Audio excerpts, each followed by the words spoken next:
Mga kababayan, nakikita po natin si Janjan. Mawawala po siya.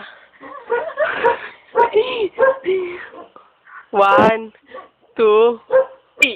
Naging po si Makmak, mga kababayan. Nakikita po natin siya.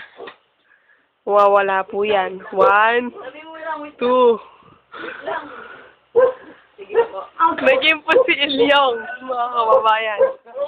Sundin mo yung mga kamay ko. Yung kamay. Taas mo. Nakikita kami mo eh. Mga kababayan, babalik po natin si Janjan. 1, 2, 3. Mga kababayan. Hooray! Mag-iiba po siya. 1, 2. Ay, naging unano! Ano po nangyari? Dalawa na po sila ni Makmak. Ba't biglang sumulpot si Makmak? Yun lang po. Thank you. Bye.